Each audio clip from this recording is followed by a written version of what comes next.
Il y a 81 ans, l'occupant allemand installait à Chazelles-sur-Lyon une base radar pour la Luftwaffe. Il y a 81 ans, de nombreux Chazellois étaient déplacés de force en Allemagne par le travail obligatoire du STO. Il y a 81 ans, des centaines d'hommes et de femmes, alimentés par les services secrets britanniques, prenaient le maquis dans le Forez. Il y a 80 ans, ces combattants de la nuit, appuyant les forces alliées, libéraient la ville et la région. Nous sommes réunis aujourd'hui pour commémorer ce 80e anniversaire de la libération de Chazelles-sur-Lyon. Nous rendons hommage au courage de ces résistants, prêts au sacrifice ultime pour la liberté et pour la défense des idéaux qui font la France.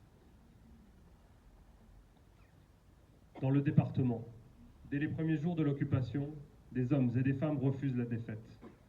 Communistes ou démocrates chrétiens, ouvriers, patrons de presse ou clercs, aux parcours différents, mais unis par leur patriotisme et par leur courage. Unis surtout par leur attachement à la liberté. Sans liberté, la vie n'a plus de prix, chantent les combattants du groupe mobile d'opération Liberté. L'espoir de cette liberté future permet de tenir face à l'omniprésence de l'ennemi. À Chazelles-sur-Lyon, cette liberté a plusieurs noms. Le nom d'Adrien Monnier, dit Rodolphe, marchand de poêles et commandant du GMO Liberté. Le nom des 120 Chazellois, membres de ce groupement. Le nom de Claude Protière, tombé à Viricelle. Tant d'autres ont œuvré dans l'ombre, guerriers mutiques au service de la France libre. Nous rendons hommage à ces hommages de l'ombre, à ces soldats de l'ombre.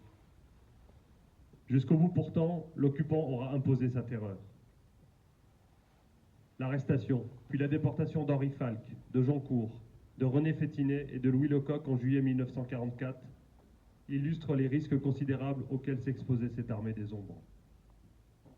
C'est aussi la base radar de Chazelles qui indique à la Luftwaffe la position de l'avion d'Antoine de Saint-Exupéry et précipite ainsi sa mort en juillet 1944. Ces patriotes de Chazelles-sur-Lyon ont joué un rôle essentiel dans la libération de la région, par la transmission d'informations aux Alliés, les sabotages, la mobilisation de la population locale. Ils ont accéléré la victoire. Le GMO Liberté a combattu à Balbini, Viricelle, Izeron, à Estivareille également, participant ainsi à la libération de Saint-Étienne. Sans combat sur place, Chazelles est libéré. Cette libération doit pourtant beaucoup au sacrifice de ces guerriers des limbes qui forcent le repli de l'occupant. Le 21 août 1944, l'occupant dynamite la station radar. Mené par Rodolphe et le commandant Marais, ces combattants défilent le 10 septembre 1944 dans les rues pour célébrer la libération de la commune. Nous célébrons aujourd'hui le 80e anniversaire de cette libération. Ce souvenir des souffrances de l'occupation, de la joie de la libération, risque de s'estomper avec le renouvellement des générations. 80 ans après, il est plus que jamais nécessaire de transmettre aux générations présentes et futures le message de ces résistants. De leur transmettre ce cri de conscience de l'homme qui ne veut pas être enchaîné.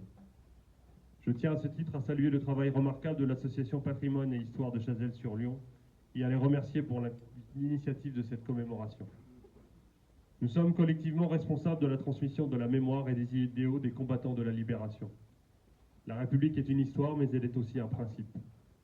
Cette commémoration permet de rappeler qu'il n'y a pas de République sans engagement collectif pour défendre ses idéaux et faire vivre ses valeurs. Que ce 80e anniversaire soit l'occasion de célébrer ensemble le courage et la détermination de nos aînés. Que l'accent invincible de la fraternité du défilé du 10 septembre à Chazelles nous serve d'exemple pour le futur. La nation avant tout, voilà le message de la libération. Le passé nous regarde et nous oblige pour le futur. Sachons nous montrer dignes du sacrifice qu'ont consenti ces combattants au nom de la liberté, de l'égalité, de la fraternité.